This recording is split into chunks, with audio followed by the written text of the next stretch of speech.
Imagina Europa en el siglo XVI, un continente en constante agitación, dividido por reinos, ducados, principados y religiones enfrentadas. El mapa político cambiaba con una facilidad pasmosa. Lo que hoy parecía seguro, mañana podía desmoronarse con una guerra, una rebelión o un matrimonio dinástico. En medio de este torbellino histórico surgió una fuerza militar que se convirtió en leyenda: los tercios españoles. Un ejército que no solo era temido, sino también respetado hasta por sus más acérrimos enemigos. Un ejército que logró sostener durante más de siglo y medio la hegemonía de España en Europa y que todavía hoy se recuerda como uno de los mejores cuerpos de infantería jamás creados. ¿Pero qué tenía de especial este ejército? ¿Por qué se ganó la fama de invencible?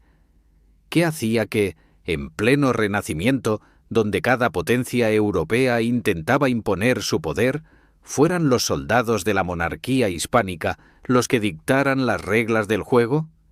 Para comprenderlo, tenemos que retroceder a un momento decisivo: la transición entre la Edad Media y la Edad Moderna. Hasta entonces, las guerras en Europa estaban dominadas por la caballería pesada. Los caballeros, con su armadura reluciente y su lanza, eran los reyes del campo de batalla. Su carga podía romper formaciones enteras de infantería y durante siglos parecían invencibles. Sin embargo, a finales del siglo XV y principios del XVI, esa supremacía empezó a tambalearse. La pólvora y las armas de fuego comenzaron a ganar protagonismo. Las ballestas y los arcos largos ya habían demostrado su eficacia en guerras como la de los 100 años, pero ahora las armas de fuego portátiles empezaban a transformar el modo de luchar. En este contexto nació la necesidad de un nuevo tipo de ejército, disciplinado, flexible y capaz de combinar el poder de la infantería con la tecnología emergente. Y ahí es donde entra en juego España.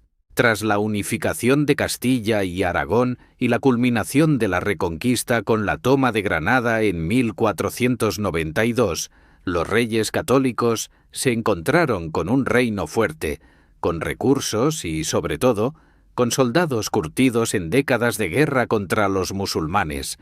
Esos hombres estaban acostumbrados a campañas duras, a enfrentarse a enemigos muy distintos, desde la caballería ligera granadina hasta los temidos jenizaros otomanos en el Mediterráneo.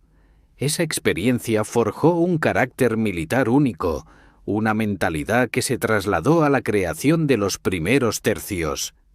El nacimiento oficial de los tercios se suele situar bajo el reinado de Carlos I de España y V de Alemania. No era casualidad. El emperador gobernaba un imperio en el que no se ponía el sol, con posesiones en Europa, América y Asia.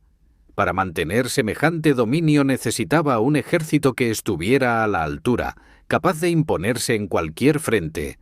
Así surgió la reorganización de la infantería en grandes unidades permanentes, que mezclaban armas diferentes: piqueros, arcabuceros y espadachines, todos dentro de una misma formación. Esa mezcla resultó revolucionaria. Pensemos por un momento en lo que suponía. Los piqueros, armados con largas lanzas de hasta 5 metros, formaban un muro impenetrable contra la caballería enemiga.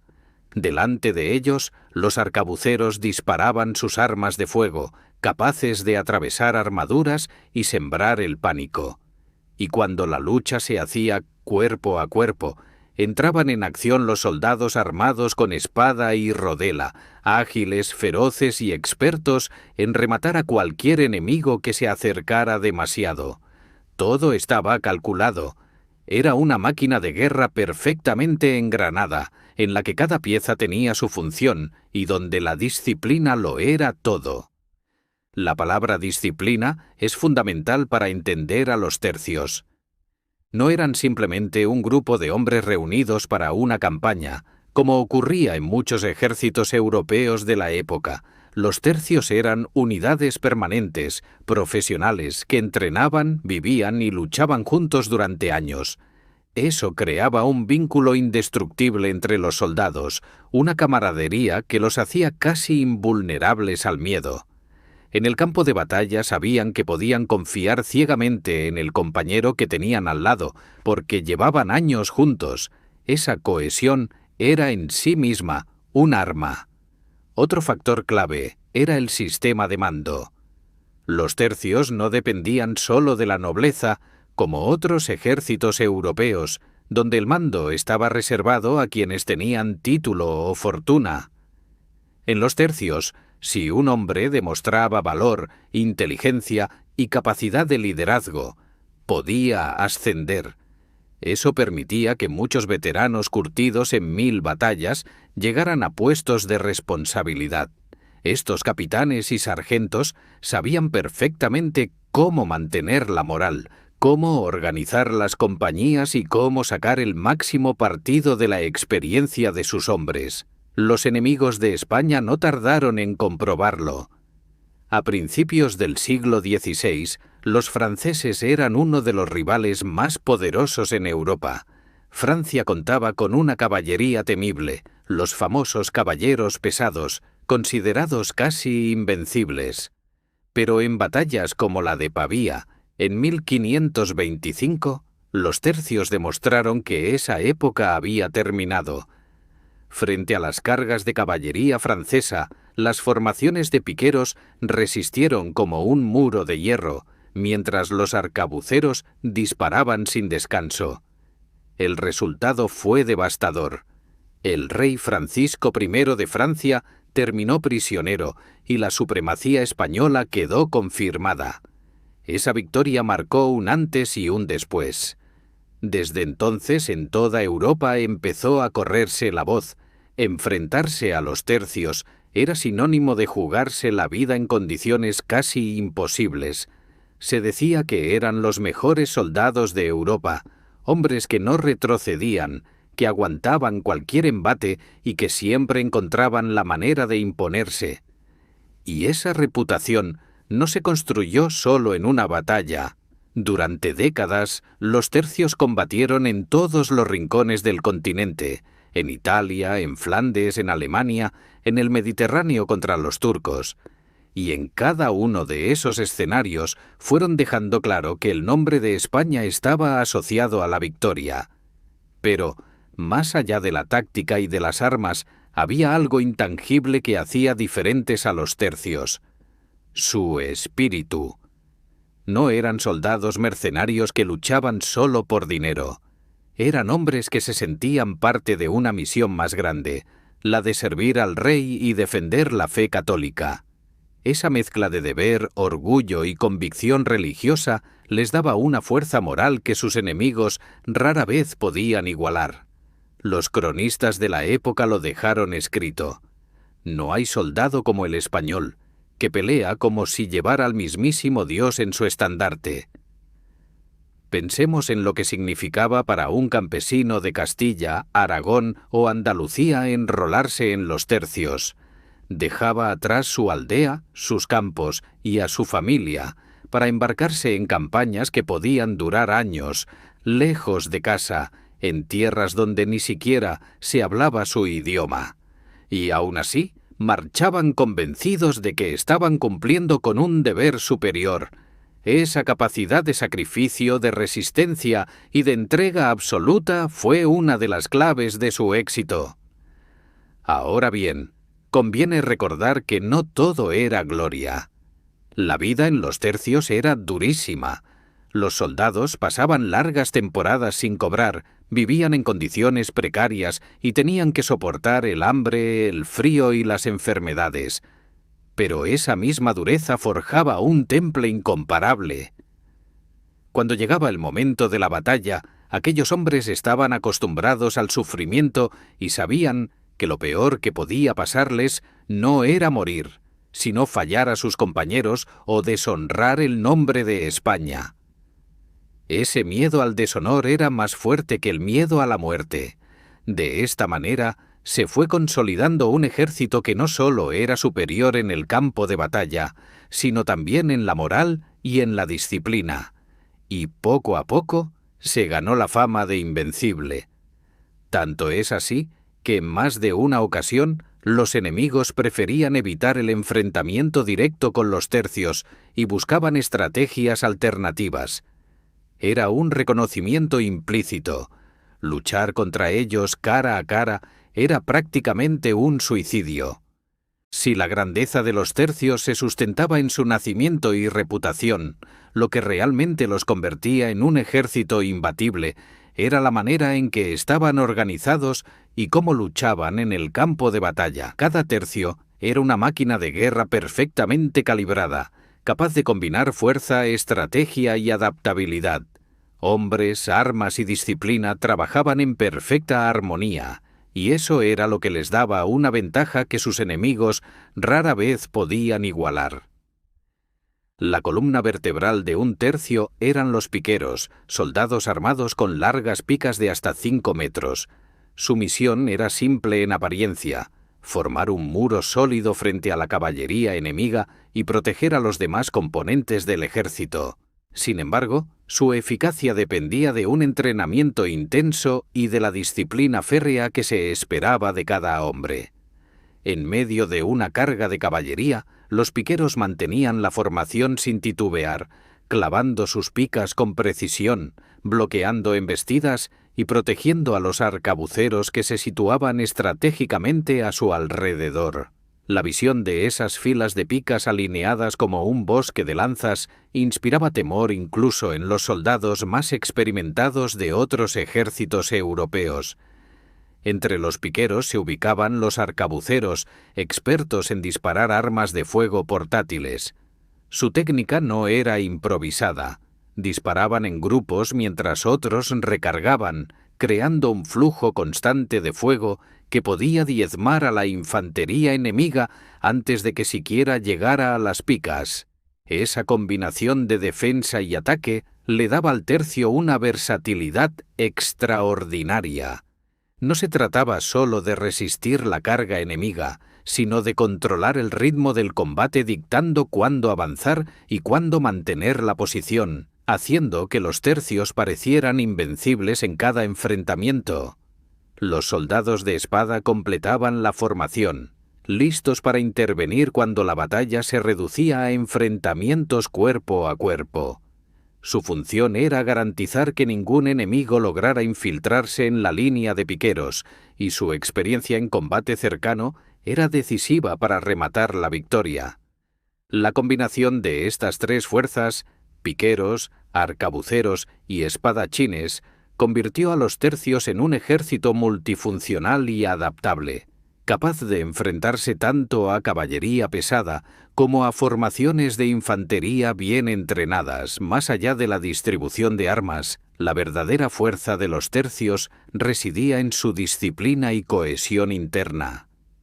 Cada soldado conocía su lugar, su función y la importancia de cumplirla. El fracaso individual podía poner en riesgo a toda la unidad, y por eso los sargentos y capitanes mantenían un control absoluto sobre sus hombres.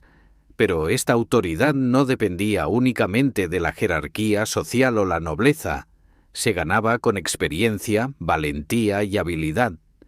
Esto permitía que veteranos destacados pudieran ascender y dirigir compañías, asegurando que las decisiones sobre la marcha estuvieran en manos de quienes realmente comprendían la guerra y el terreno. La formación característica de los tercios, conocida como cuadro de tercio, era un ejemplo de su sofisticación táctica. Los piqueros formaban un rectángulo compacto en el centro, mientras los arcabuceros ocupaban las esquinas, cubriendo flancos y puntos débiles. Esta disposición permitía resistir embestidas de caballería, reorganizar filas rápidamente y mantener siempre un fuego constante sobre el enemigo. Era un sistema flexible, que podía expandirse o contraerse según la necesidad del combate, y que convertía al tercio en una fuerza difícil de flanquear o desorganizar. La experiencia acumulada en campañas sucesivas solo fortaleció esta capacidad. Cada batalla en Italia, Flandes o el Mediterráneo servía para perfeccionar maniobras, ajustar formaciones y reforzar la moral. Los soldados aprendían a reaccionar a cualquier situación, desde emboscadas en terrenos complicados hasta ataques de fuerzas superiores en número. Esa combinación de preparación, disciplina y adaptabilidad hacía que los tercios fueran mucho más que un ejército. Eran un símbolo del poder español, una fuerza temida por toda Europa. La moral también jugaba un papel crucial. Los soldados no luchaban únicamente por salario o premios, luchaban por España, por su rey y por su fe. Esa convicción daba a los hombres una fortaleza que el enemigo rara vez podía igualar. Incluso cuando la batalla parecía perdida, los tercios podían reorganizarse y contraatacar, mientras otros ejércitos se desbandaban ante la presión. El miedo al deshonor, a fallar a sus compañeros o a traicionar el nombre de España, era más fuerte que el miedo a la muerte. Los enemigos lo comprendieron rápidamente. Francia, con su legendaria caballería pesada, descubrió que una carga frontal no bastaba para derrotarlos. Inglaterra, acostumbrada a usar arqueros y tácticas de terreno, comprobó que los tercios podían adaptarse y resistir emboscadas o ataques coordinados. Incluso el Sacro Imperio, con su experiencia en ejércitos profesionales y mercenarios, tuvo que reconocer que enfrentarse a los españoles requería preparación meticulosa y ventaja numérica. Luchar contra los tercios era un desafío que pocos estaban dispuestos a asumir sin garantías de victoria. La logística también contribuía a su efectividad.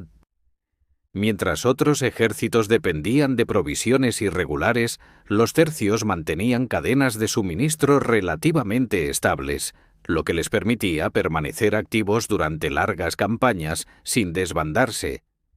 Esa capacidad de resistencia, combinada con entrenamiento constante y experiencia en combate, aseguraba que los tercios no solo ganaran batallas puntuales, sino que mantuvieran la hegemonía española en Europa durante décadas. Su innovación táctica era otro elemento diferenciador. Aprendieron a combinar armas de fuego con picas, a usar el terreno a su favor, a reorganizarse sobre la marcha y a emplear nuevas técnicas de asalto y defensa. Mientras otros ejércitos europeos seguían aferrados a estrategias tradicionales, los tercios se adaptaban a cada enemigo y a cada situación, garantizando que su reputación de invencibilidad no fuera solo un mito, sino una realidad palpable en todos los campos de batalla del continente. En conjunto, la organización, la disciplina, la táctica y la moral convertían a los tercios en el ejército más temido de Europa. Cada victoria no solo demostraba su poder, sino que fortalecía la leyenda que los rodeaba. Cada batalla enseñaba a otros ejércitos que enfrentarse a España no era solo arriesgado, era casi un suicidio. Y esa combinación de estrategia, fortaleza física y convicción moral sería la clave que aseguraría durante más de un siglo que los tercios dominaran los campos de batalla de Europa y el Mediterráneo. La verdadera grandeza de los tercios se revelaba en campaña, cuando la teoría y la disciplina se convertían en acción, y el sonido de la pólvora y las picas marcaba la diferencia entre la vida y la muerte. Desde Italia hasta Flandes, pasando por el Mediterráneo, los tercios demostraron que no eran un ejército común. Eran la encarnación de la fuerza española, una fuerza que impuso respeto y miedo a todos los que osaban enfrentarse a ellos. Italia fue uno de los primeros escenarios donde los tercios dejaron su huella imborrable. Durante las guerras italianas del siglo XVI se enfrentaron a ejércitos franceses bien entrenados, famosos por su caballería pesada y su experiencia en campos de batalla abiertos. Sin embargo, en la batalla de Pavía en 1525, los tercios demostraron su valía de manera decisiva. Frente a la carga de la caballería francesa, los piqueros formaron un muro impenetrable, mientras los arcabuceros descargaban fuego de manera coordinada. El resultado fue devastador. La caballería francesa quedó prácticamente destruida, y el propio rey Francisco primero terminó prisionero de los españoles. Esa victoria no solo consolidó la reputación de los tercios, sino que mostró al mundo entero que España contaba con un ejército capaz de vencer a los más formidables adversarios. Tras Italia, los tercios fueron enviados a Flandes, donde las condiciones eran mucho más difíciles. Allí enfrentaban no solo a ejércitos enemigos, sino también a un terreno complicado, lleno de ríos, pantanos y ciudades fortificadas. La guerra de los 80 años exigía resistencia y paciencia.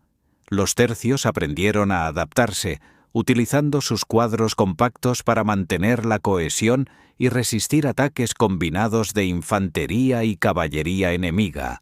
En ciudades como Amberes o Breda, los tercios demostraron que podían mantener bloqueos, asedios y combates prolongados con la misma eficacia que en campos abiertos. Cada victoria y cada resistencia prolongada servía para reforzar la leyenda. Nadie podía igualar su disciplina ni su capacidad de sacrificio. El Mediterráneo representaba otro desafío. Allí, los tercios no solo se enfrentaban a ejércitos organizados, sino también a piratas berberiscos y a la poderosa armada otomana. Las campañas en lugares como Túnez o Malta requerían coordinación entre infantería y flota, y los tercios mostraron que podían operar en cualquier terreno, incluso donde el agua y la navegación eran determinantes. Su presencia disuadía a enemigos que, de otro modo, habrían saqueado o conquistado territorios estratégicos. La fama de los tercios se extendió incluso más allá de Europa. Sus victorias y su disciplina eran conocidas en el norte de África y en el Mediterráneo oriental. Cada campaña revelaba también la importancia de la moral y el espíritu del soldado español.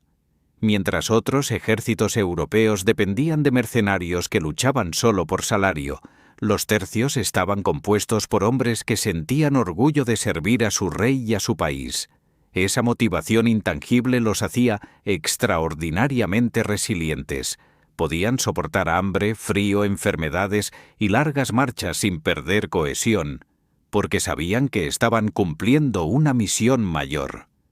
Los cronistas de la época escribieron sobre cómo estos soldados mantenían la calma y el orden incluso en los momentos más críticos, reorganizando filas bajo fuego enemigo y contraatacando cuando todo parecía perdido. La interacción con enemigos de diversa índole también fortaleció la experiencia táctica de los tercios.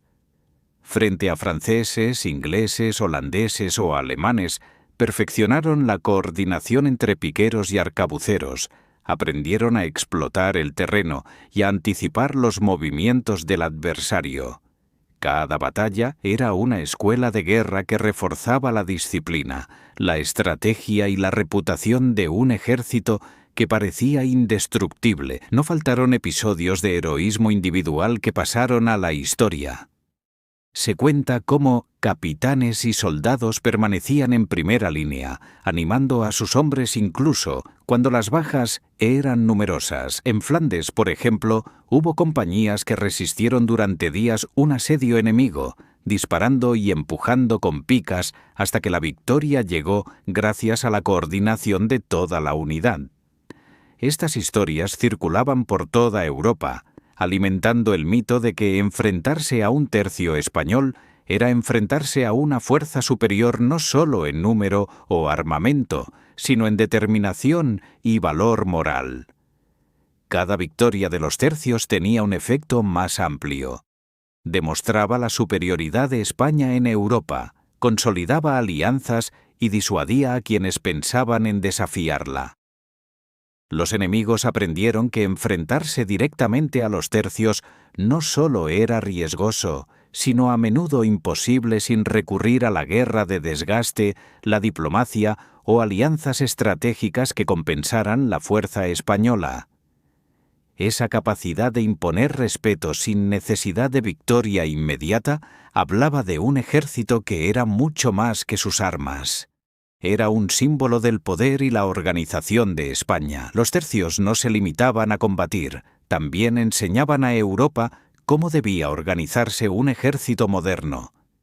Su combinación de disciplina, entrenamiento, motivación y táctica se convirtió en un modelo que otros ejércitos tratarían de imitar en los siglos siguientes. La forma en que resistían emboscadas, mantenían asedios prolongados y reaccionaban a ataques sorpresivos era objeto de estudio y admiración. Incluso en derrota, los tercios mostraban tal cohesión que muchas veces conseguían retirarse ordenadamente, conservando la fuerza para volver a luchar más adelante. A través de sus campañas en Italia, Flandes y el Mediterráneo, los tercios demostraron algo fundamental. No eran un ejército convencional, sino un instrumento de poder político y militar. Su existencia garantizaba que España podía proyectar fuerza en cualquier frente, controlar territorios estratégicos y, sobre todo, hacer que otras potencias pensaran dos veces antes de desafiarla. Esa combinación de eficacia militar, disciplina y reputación cimentó la hegemonía española en Europa durante más de un siglo y dejó una huella imborrable en la historia de la guerra. La reputación de los tercios no surgió de la casualidad ni de un solo enfrentamiento. Se forjó con décadas de victorias, campañas y un poder militar que parecía desafiar a cualquier adversario. Europa estaba llena de ejércitos experimentados, caballerías temibles y soldados curtidos, pero cuando se enfrentaban a los tercios, algo cambiaba. Los enemigos lo sabían, lo sentían y, en muchos casos, simplemente evitaban el combate directo. La fama de invencibilidad de estos soldados no era exageración, se trataba de una realidad respaldada por la combinación de disciplina, tácticas superiores y moral inquebrantable. Francia fue uno de los rivales más significativos. A principios del siglo XVI, la caballería pesada francesa dominaba los campos de batalla europeos. Sus cargas eran temidas en todo el continente y habían derrotado a ejércitos enteros en el pasado. Sin embargo, cuando se enfrentaron a los tercios en Pavía y otras campañas italianas, descubrieron que la carga frontal ya no bastaba. Los piqueros españoles resistían como muros de hierro, mientras los arcabuceros disparaban con precisión, rompiendo las filas enemigas antes de que alcanzaran siquiera las picas. La derrota francesa en estas batallas no solo fue militar, sino también psicológica. Francia entendió que enfrentarse a España requería más que valor. Requería estrategia, número y mucha cautela. Inglaterra también tuvo que medir la fuerza de los tercios. Durante las campañas en los Países Bajos y en otros frentes, los soldados ingleses aprendieron a respetar la eficacia española. La combinación de disciplina, resistencia y moral superior hacía que cualquier enfrentamiento directo fuera arriesgado. Mientras otros ejércitos europeos dependían en gran medida de mercenarios, los tercios eran hombres formados desde su juventud para la guerra, entrenados en maniobras, asedios y combates prolongados. Esa profesionalización les daba una ventaja crucial. Podían mantener la línea y resistir la presión incluso cuando las condiciones eran adversas o cuando las fuerzas enemigas eran superiores en número. Los Países Bajos, escenario de la prolongada guerra de los 80 años, fueron otra prueba de fuego. Las ciudades fortificadas, los ríos y el terreno pantanoso requerían adaptabilidad, coordinación y resistencia. Los tercios demostraron que podían operar en entornos complejos, organizar asedios y mantener sus posiciones frente a ataques sostenidos. Sus enemigos, acostumbrados a la guerra tradicional en campos abiertos, se encontraron con un ejército que no solo resistía, sino que contraatacaba con eficacia sorprendente. La fama de los tercios creció en cada ciudad tomada, en cada asedio prolongado y en cada victoria lograda en condiciones extremas. El Sacro Imperio Romano Germánico, con su experiencia en ejércitos profesionales y mercenarios, también se enfrentó al desafío español. Durante décadas, los tercios se midieron con tropas alemanas en distintos frentes y siempre fue evidente que la disciplina y el entrenamiento español les daban ventaja. La capacidad de reorganizarse bajo presión, de mantener el fuego coordinado y de resistir embates prolongados hacía que incluso las fuerzas mejor preparadas encontraran dificultades insuperables. Esa combinación de organización, habilidad y moral convirtió a los tercios en un enemigo temido, incluso por las fuerzas más experimentadas de Europa. Los turcos otomanos y los piratas berberiscos del Mediterráneo también sintieron el peso de los tercios. Aunque se trataba de enemigos muy distintos, con tácticas diferentes y movilidad marítima superior, los soldados españoles demostraron que podían adaptarse a cualquier combate. En batallas navales y terrestres, su disciplina y capacidad de maniobra les permitían enfrentarse con eficacia a adversarios que confiaban en la sorpresa y la velocidad. Esa adaptabilidad reforzó aún más la fama de invencibilidad. Los tercios no eran previsibles ni fáciles de derrotar, podían operar en cualquier terreno y superar obstáculos que otros ejércitos evitaban. La psicología jugaba un papel crucial. Los tercios transmitían una presencia imponente en el campo de batalla. Sus cuadros compactos, la precisión de sus descargas de arcabuz y la firmeza de los piqueros frente a la caballería generaban temor. Los enemigos sabían que enfrentarse a ellos no era solo un desafío físico, sino también psicológico. La resistencia española parecía inquebrantable, y esa percepción, a veces incluso antes del combate, inclinaba la balanza a su favor. Era común que ejércitos enemigos buscaran estrategias indirectas, evitaban ataques frontales y recurrían a bloqueos o maniobras de desgaste antes que enfrentarse cara a cara a los tercios. Esa capacidad de imponer respeto sin disparar un solo tiro demostraba la fuerza del ejército español más allá de la técnica militar. Su reputación era un arma estratégica. Incluso cuando los tercios sufrían derrotas, su disciplina les permitía retirarse de manera organizada, manteniendo la cohesión y la capacidad de luchar nuevamente. Esa resiliencia reforzaba la percepción de que eran prácticamente invencibles. Batallas como la de Rocroi, aunque marcaron el inicio de cambios en la guerra europea, mostraron que incluso en derrota, los tercios podían retirarse con honor, conservar sus fuerzas y mantener su prestigio intacto.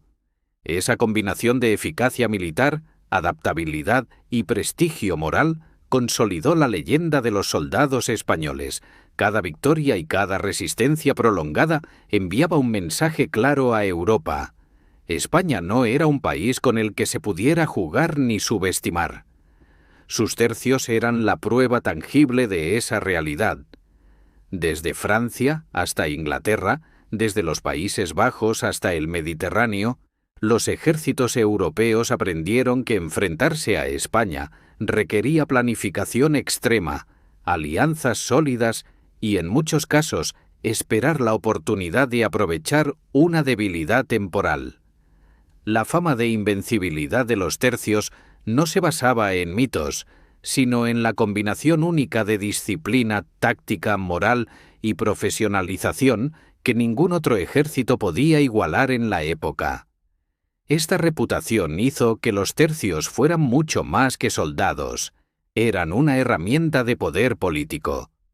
Su mera presencia en un territorio servía para imponer control, disuadir rebeliones y proyectar la fuerza española. La combinación de victorias militares, resistencia en condiciones adversas y un prestigio inigualable convirtió a los tercios en un símbolo de la hegemonía española, capaz de intimidar a cualquier adversario y de asegurar durante décadas que Europa tuviera presente el poder de España en todos sus conflictos.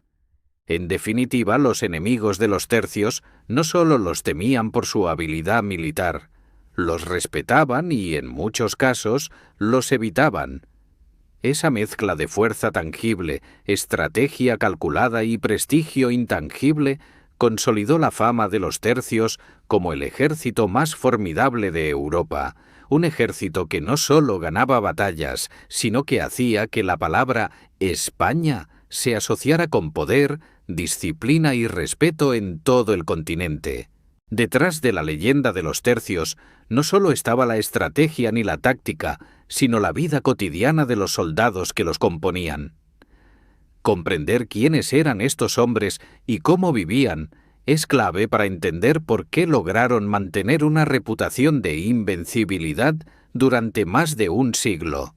Los tercios no eran simples mercenarios, eran hombres entrenados desde jóvenes, curtidos en el sacrificio, la disciplina y el servicio a la corona española, hombres que sabían que su vida, su honor y su fe estaban en juego cada vez que marchaban al frente.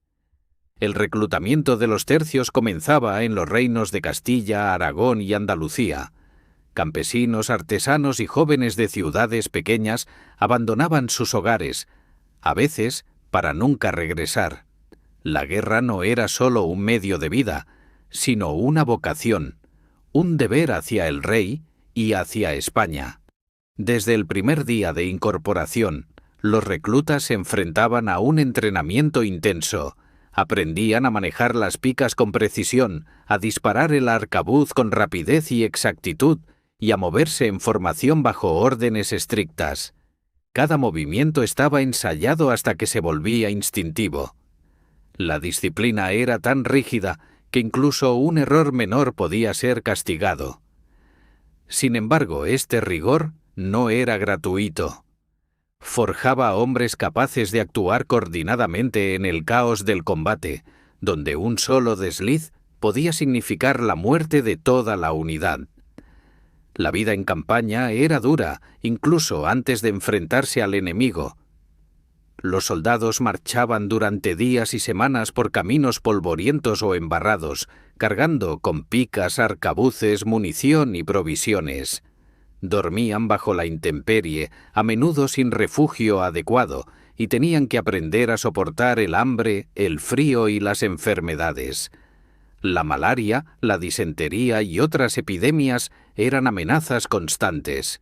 Sin embargo, esta dureza también era una escuela de resistencia. Cada adversidad superada fortalecía su carácter y consolidaba la cohesión del tercio. Sabían que su capacidad para resistir las condiciones más extremas era tan importante como la habilidad con las armas. El entrenamiento no terminaba en el campamento.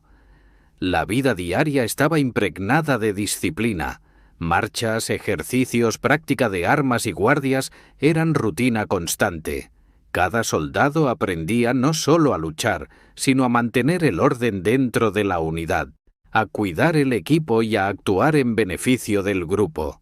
Esa formación constante creaba un espíritu de camaradería único.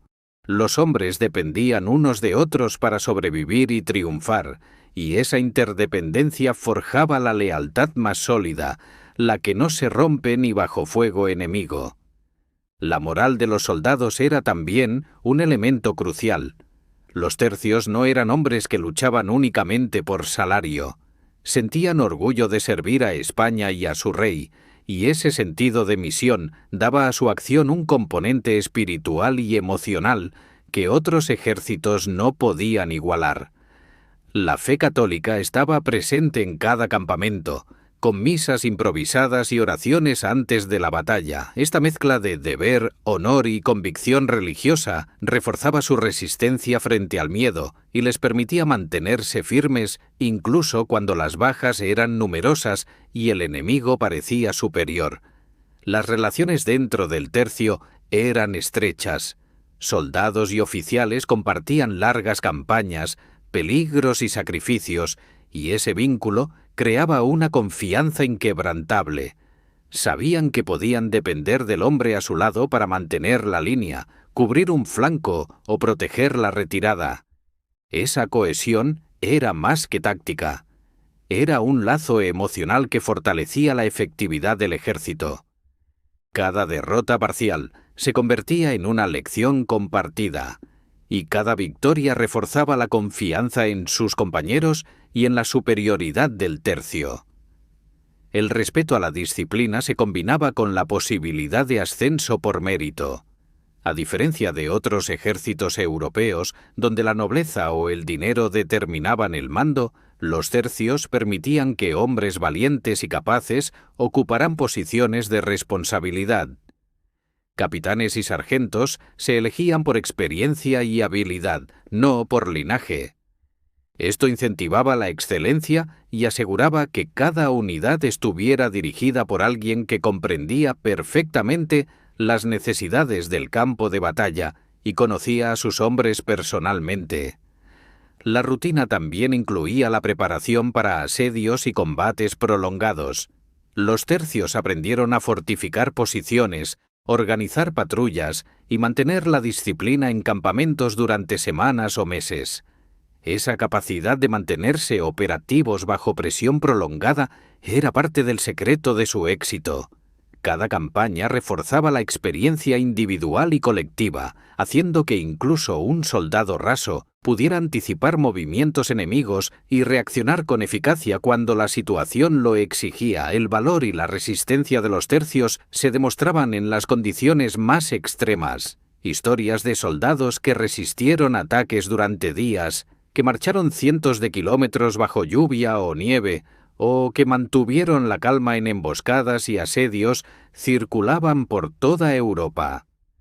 Estas historias no solo elevaban la moral interna, sino que contribuían a la fama de invencibilidad del ejército español. Los adversarios europeos comenzaron a medir cada enfrentamiento con cautela, sabiendo que los tercios no se rompían fácilmente, que podían soportar castigos prolongados y seguir combatiendo con eficacia. La combinación de entrenamiento intensivo, disciplina férrea, moral elevada y espíritu de camaradería hacía que la vida de un soldado de los tercios, aunque extremadamente dura, produjera guerreros excepcionales, hombres capaces de resistir el fuego enemigo, de mantener la formación en medio del caos y de seguir órdenes incluso bajo presión extrema. Esa preparación no solo aseguraba victorias en batalla, sino que garantizaba que cada campaña reforzara la reputación de España como potencia militar. Los tercios eran así mucho más que un ejército, eran una institución de sacrificio, disciplina y orgullo. Su vida diaria, con todo el rigor que implicaba, era la base de un éxito sostenido. Cada marcha, cada entrenamiento, cada asedio y cada combate consolidaban no solo la eficacia militar, sino también la leyenda de un ejército que parecía imbatible, cuya reputación se extendía más allá del campo de batalla y se convirtió en un símbolo de poder y respeto en toda Europa. En definitiva, la vida de un soldado de los tercios era dura y exigente, pero precisamente esa dureza era la que los convertía en la élite militar de su tiempo, hombres capaces de enfrentar cualquier desafío, superar cualquier adversidad y sostener durante décadas la hegemonía de España. Su sacrificio, disciplina y valentía eran la clave que explicaba por qué, durante siglos, los tercios fueron el ejército más temido y respetado de Europa. La fuerza de los tercios no era un hecho aislado, era solo una parte de un poder mucho más amplio que hacía que España fuera respetada y temida en toda Europa. Los enemigos no se enfrentaban únicamente a soldados disciplinados y expertos, sino a un conjunto de factores que convertían al país en una potencia casi imbatible. Su ejército, por formidable que fuera, se combinaba con una marina poderosa, una diplomacia efectiva y una presencia estratégica en territorios clave, generando un efecto de disuasión que pocos osaban desafiar. Desde mediados del siglo XVI, España se había consolidado como la potencia dominante en Europa. La unión de los reinos de Castilla y Aragón, la influencia en Italia, los Países Bajos y América, y el control de rutas marítimas vitales otorgaban a España un alcance militar y económico sin precedentes. Los tercios, desplegados estratégicamente en estos territorios, no solo defendían intereses militares, sino que eran el rostro visible de la autoridad española. Su mera presencia era suficiente para intimidar a potenciales enemigos y disuadir conflictos que, de otro modo, podrían haber estallado.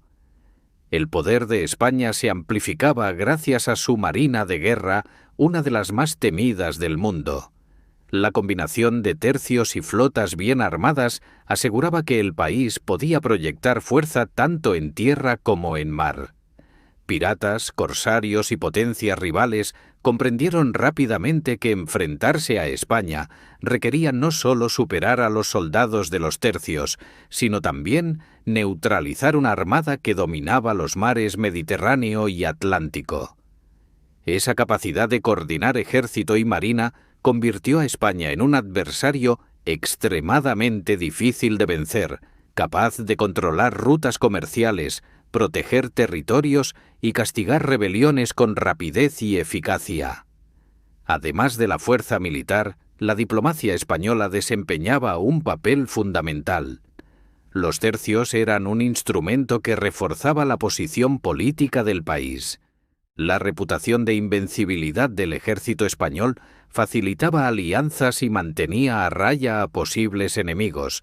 Francia, Inglaterra o los estados alemanes evaluaban cuidadosamente cada movimiento, sabiendo que la diplomacia española estaba respaldada por un ejército capaz de actuar con eficacia inmediata. Esa combinación de poder militar y diplomático hacía que cualquier desafío a España fuera arriesgado, costoso y potencialmente desastroso.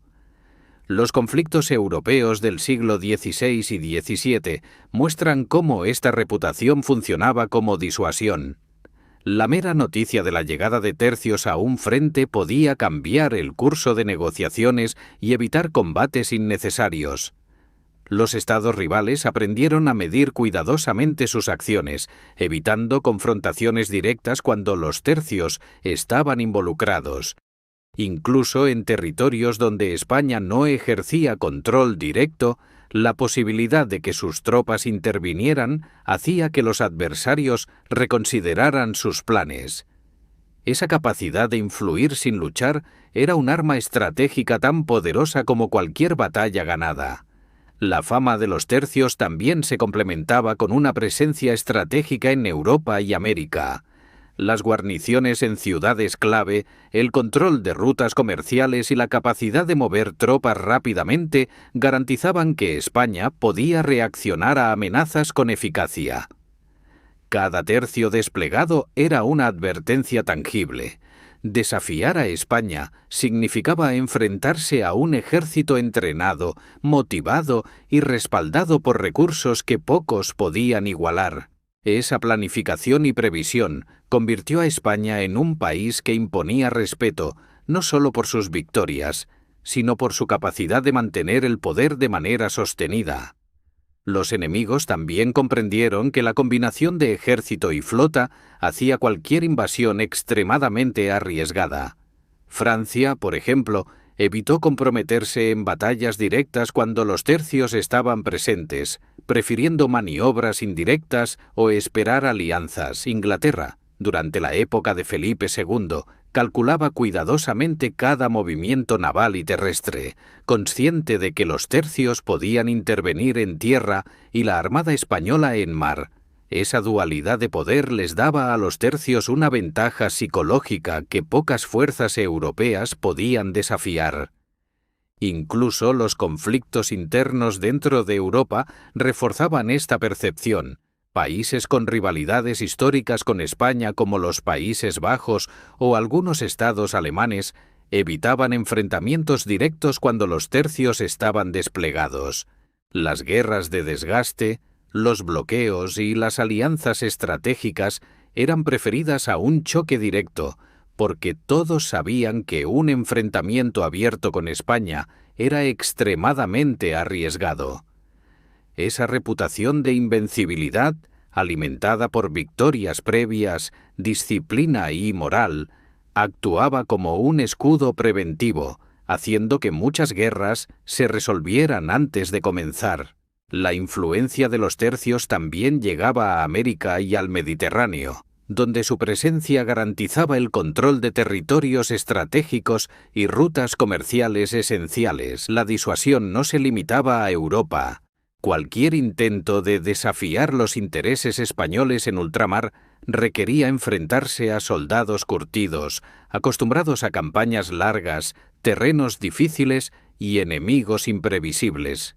Esa combinación de alcance geográfico, disciplina y poderío militar hacía que España fuera respetada más allá de sus fronteras, consolidando su posición como una superpotencia mundial de la época. La disciplina y profesionalización de los tercios generaban un efecto psicológico único. Los enemigos sabían que enfrentarse a España significaba medir cada paso, anticipar movimientos y preparar estrategias complejas. La posibilidad de un fracaso catastrófico desalentaba a muchos, mientras que las victorias españolas reforzaban la percepción de que España era un adversario casi invencible. Esta reputación se convirtió en una herramienta estratégica. La fama de los tercios y del ejército español era en sí misma un arma de poder. En suma, nadie se atrevía a enfrentarse con España, porque el país no ofrecía solo soldados disciplinados y tácticas brillantes, ofrecía una fuerza combinada de ejército, flota, diplomacia y presencia estratégica que hacía que cualquier enfrentamiento fuera peligroso y costoso. La imagen de los tercios marchando hacia el frente, con sus picas erguidas, arcabuces listos y disciplina inquebrantable, proyectaba un mensaje claro. España era fuerte, organizada y capaz de imponer su voluntad. Esta combinación de poder tangible e intimidación psicológica garantizaba que, durante décadas, Europa midiera cuidadosamente sus acciones antes de desafiar al Imperio español, asegurando que los tercios siguieran siendo el ejército más respetado y temido del continente. Cuando pensamos en los tercios, no solo hablamos de un ejército, hablamos de un símbolo de poder, disciplina y excelencia que marcó una época. Fueron hombres, armas y estrategias combinadas de manera perfecta, pero también fueron mucho más. Fueron el reflejo de una España que quiso imponer su influencia en Europa y en el mundo, y lo hizo con determinación, inteligencia y valentía. Cada victoria, cada asedio y cada marcha a través de territorios hostiles contribuyó a construir una reputación que perdura hasta nuestros días, como ejemplo de organización militar y coraje colectivo. El legado de los tercios va más allá de las batallas. Su disciplina, su estructura y su capacidad para adaptarse al combate cambiaron la manera en que se concebía la guerra en Europa. Inspiraron a ejércitos posteriores, enseñaron la importancia de la coordinación entre diferentes tipos de tropas y mostraron que la victoria no depende solo del número, sino de la preparación, la estrategia y la moral. Fueron pioneros en combinar armas de fuego y picas, en mantener unidades cohesionadas durante campañas largas y en sostener el espíritu de los hombres frente al miedo y la adversidad. Además, los tercios representaron algo más profundo: la unión entre un ejército y la nación que representaba. Sus hombres luchaban por España, por su rey, por su fe y por el honor. Esa motivación trascendía la simple disciplina militar y les daba una fuerza que ningún adversario podía igualar. Esa combinación de coraje, lealtad y profesionalización creó un ejército que no solo ganaba batallas, sino que construía respeto y temor antes incluso de que el primer disparo se produjera. La influencia de los tercios también se sintió fuera de Europa. Su reputación se extendió por América, el Mediterráneo y el norte de África. Fueron la punta de lanza de la presencia española en el mundo, asegurando territorios estratégicos, protegiendo rutas comerciales y consolidando el poder del imperio. En cada campaña los tercios no solo combatían, proyectaban poder, imponían orden y aseguraban que España fuera respetada en todos los rincones del continente y más allá. Hoy, siglos después, todavía podemos aprender de los tercios. Nos enseñan cómo la combinación de disciplina, preparación y motivación puede convertir un grupo de hombres en una fuerza extraordinaria. Nos recuerdan que la organización y la estrategia son tan importantes como la valentía individual, y nos muestran que la reputación construida con esfuerzo, consistencia y honor puede ser una herramienta tan poderosa como cualquier arma. Los tercios españoles fueron, sin duda, más que un ejército. Fueron un símbolo de su tiempo y un ejemplo para la historia. Fueron la razón por la que España pudo proyectar su poder, desafiar a los grandes imperios de Europa y mantenerse como la potencia dominante durante generaciones. Y aunque los años hayan pasado, su legado sigue vivo. En la historia militar, en la cultura y en la memoria colectiva, como prueba de que la combinación de disciplina, estrategia y coraje puede lograr lo que parece imposible. Así que cada vez que pensamos en los tercios, recordemos no solo sus picas, arcabuces y formaciones en el campo de batalla, sino también la determinación y la visión de una España que, gracias a ellos, dejó una huella imborrable en la historia de Europa y del mundo. ¿Fueron soldados? Sí, pero también símbolos de un poder que nadie se atrevía a desafiar, y su legado nos invita a reflexionar sobre la fuerza que surge cuando la preparación, la moral y el honor se combinan en un solo propósito: